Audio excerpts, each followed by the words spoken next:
नमस्कार, स्वागत है आप सभी का आपके अपने यूट्यूब चैनल पर। और आज शिक्षा निदेशालय राष्ट्रीय राजधानी क्षेत्र दिल्ली द्वारा हिंदी विषय में कक्षा 9 के लिए कार्यपत्रक संख्या 16 यानी कि वर्कशीट नंबर 16 11/8/2021 के लिए दिया गया है। और आइए देखते हैं इसमें क्या है कि प्यारे बच्चों, आज हम दो बैलों की कथा पाठ का पहला अंश पढ़कर समझेंगे। इसके लेखक प्रेमचंद जी हैं। गद्यांश को पढ़कर प्रश्नों के उत्तर दीजिए। तो प्यारे बच्चों, आज से हमारी पाठ्य पुस्तक से जो पाठ दिए गए हैं उन पाठों से संबंधित कार्यपत्रक यानी वर्कशीट आपके लिए आनी शुरू हो चुकी है। इससे पहले हमने गद्यांश, पद्यांश और साथ ही साथ गद्यांश पद्यांश के साथ हमने कुछ व्याकरणिक कार्यपत्रकों को भी किया, जिसमें उपसर्ग, प्रत्यय और भी कई सारी चीज़ें थी। अब हमारे पास हमारी पाठ्य पुस्तक से पाठ 1 हमारा जो है वो दिया गया है, जो कि दो बैलों की कथा, जिसको प्रेमचंद जी ने लिखा। तो मुंशी प्रेमचंद जी, उनके बारे में थोड़ा पहले जान लेते हैं कि 1880 ईस्वी में इनका जन्म हुआ और 1936 ईस्वी में इनकी मृत्यु हो गई। इनका जो मूल नाम था वो था धनपत राय। तो प्रेमचंद जी का मूल नाम क्या था? धनपत राय था। और प्रेमचंद नाम जो इनको क्या कहा जाता है, और उपन्यास सम्राट भी कहा जाता है। किसको? प्रेमचंद जी को उपन्यास सम्राट भी कहा जाता है, क्योंकि जो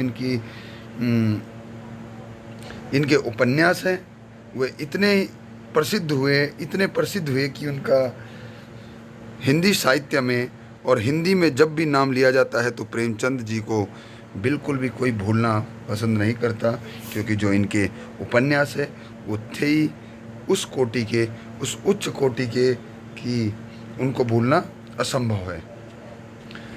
और प्रेमचंद जी जो कि बहुत ही महत्वपूर्ण कवि रहे हैं, वो लेखक रहे हैं उस समय पर। तो चलिए आगे बढ़ते हैं इस गद्यांश की ओर और देखते हैं कि इस गद्यांश में और क्या दिया गया है। और आगे बढ़ने से पहले सभी बच्चों से मेरा अनुरोध है कि वो इस वीडियो को अपने सभी मित्रों तक पहुंचा दें, ताकि कोई भी इससे वंचित ना रहे और सभी तक यह पाठ जा सके, सभी अपनी तैयारी अच्छे से कर सके। इसलिए अपने सभी दोस्तों को आप पर्सनली इसे भेज सकते हैं, ग्रुप में मैं भेज दूंगा। बाकी आप भी इसे भेजिए और ज़रूर भेजिएगा।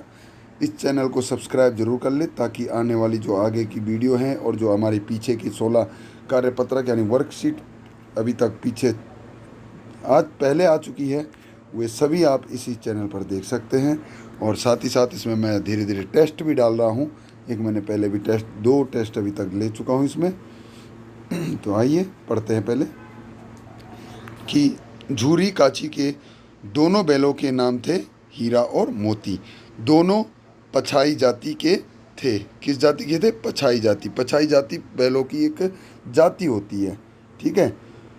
देखने में सुंदर, काम में चौकस, डील में ऊंचे, बहुत साथ साथ रहते दोनों में भाईचारा हो गया।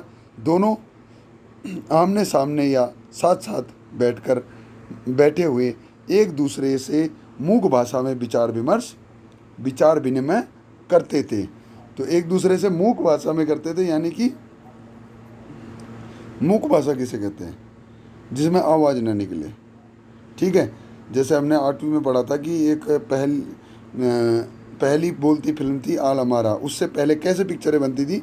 वो फिल्में बनती थी मूक भाषा में, यानी कि उनमें आवाज़ नहीं होती थी, बस इशारा करना होता था। और यही इशारे ये करते थे और ये विचार विनिमय करते थे।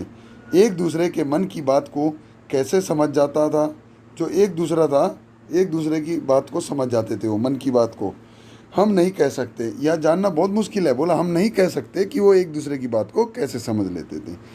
अवश्य ही उनमें कोई ऐसी शक्ति थी जिसमें जीवों में श्रेष्ठता का दावा करने वाला मनुष्य वंचित रह गया।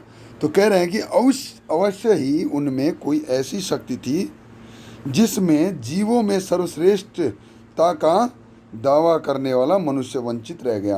अब उनमें ऐसी वह कौन सी चीज़ थी कि जो मनुष्य भी उससे वंचित रह गया?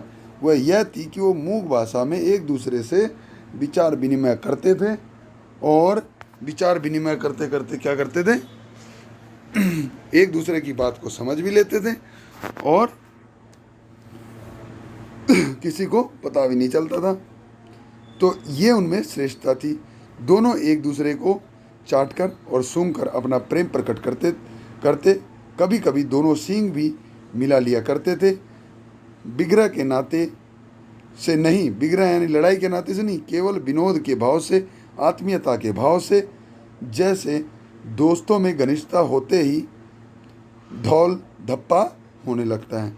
तो जैसे ही आपके जो सबसे करीबी मित्र होते हैं, प्रिय मित्र होते हैं, उनके साथ आपका होता ही रहता है कि मजाक मजाक में एक दूसरे से पर छेड़ते रहना, ठीक है, मजाक करते रहना, इस तरीके का वो उनमें भी रहता था। उसमें लड़ाई के लिए नहीं मिलाते थे सींग, वो केवल विनोद के लिए मिलाते थे, ठीक है।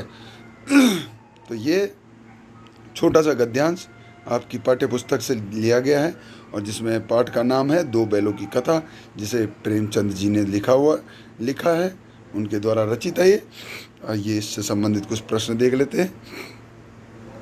और पहला प्रश्न है, इन सभी प्रश्नों को और इस गद्यांश को आप सभी ने अपनी कॉपी में नोट करना है और प्रश्नों के उत्तर भी लिखने हैं, ठीक है। तो बढ़ते हैं प्रश्नों की ओर कि पहला प्रश्न है, प्रस्तुत गद्यांश के लेखक का नाम लिखिए। अब मैंने इतनी बार बोल दिया कि इस लेखक का नाम क्या है, तो लेखक का नाम है मुंशी प्रेमचंद जी, ठीक है, ये आपका सही उत्तर हो जाएगा। प्रश्न नंबर 2 है, प्रश्न नंबर 2 क्या है, दोनों बैल किस जाति के थे? अब ऊपर मैंने बताया था कि कौन सी जाति थी उनकी, तो देखिए उनकी जाति कौन सी थी, पछाई जाति। तो दोनों बैल किस जाति के थे, पछाई जाति के थे, ठीक है।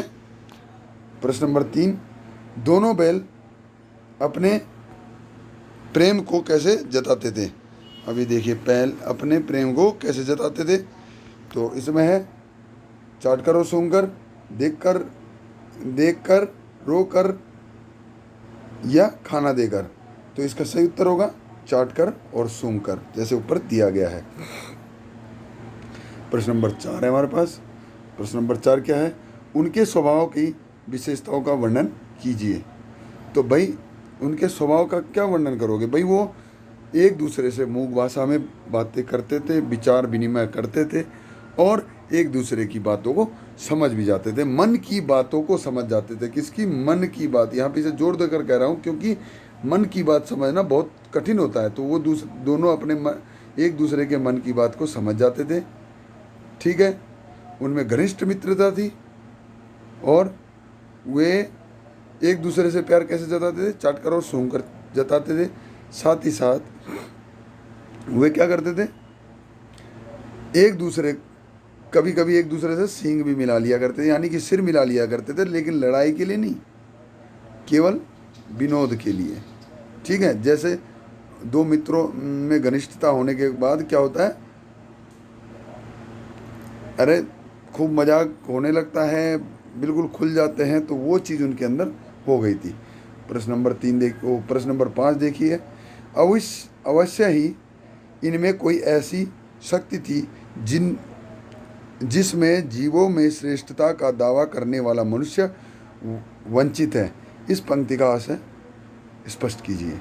अब मैंने ऊपर आपको बताया था कि वो जो श्रेष्ठता का दावा जो दावा करने वाला मनुष्य भी वंचित रह जाता है। तो श्रेष्ठता का दावा किस में करता है? कि वे मूक भाषा में एक दूसरे से जिस प्रकार वो अपना विचार विनिमय करते थे और एक दूसरे के मन की बात को दोनों ही समझ जाते थे। इसको बाकी कोई समझ नहीं पाता था, उनको समझना बहुत मुश्किल था, लेकिन वो आपस में समझ जाते थे। यही का है उन दोनों में जो शक्ति थी, इन दोनों में इस प्रकार की शक्ति थी जो मनुष्य में नहीं है। ठीक है, इसका मतलब ये है कि मनुष्य एक दूसरे को कहता भी है, उसके बाद भी क्या होता है वो समझ नहीं पाता, लेकिन वो मन की बात समझ लेते थे। तो ये महत्वपूर्ण बात थी। ठीक है, इसको और आपने और अधिक लिखना है, यहाँ तक पूरा अपनी कॉपी में लिखना है, विस्तार से लिखना है। ठीक है, आगे देखिए कोविड-19 के संदर्भ में ये महत्वपूर्ण बात आपके लिए कही गई है कि नियमित रूप से अपने हाथों को साबुन और पानी से धोएं। और ये काम आपको तो करना ही है, लेकिन आप अपने परिवार में, अपने दोस्तों से, सभी से ये बात कहेंगे कि अपने हाथों को नियमित रूप से धोएं और कोरोना से बचे रहें। तो प्यारे बच्चों, ये था आपके लिए कार्यपत्रक 16 कक्षा 9 के लिए, 9 के विद्यार्थियों के लिए। तो सभी विद्यार्थी इसे बड़े अच्छे से करेंगे। ठीक है, और इस YouTube चैनल को सब्सक्राइब ज़रूर कर लेंगे। तो चलिए मिलते हैं अगली वीडियो में, तब तक के लिए नमस्कार, जय हिंद, जय भारत।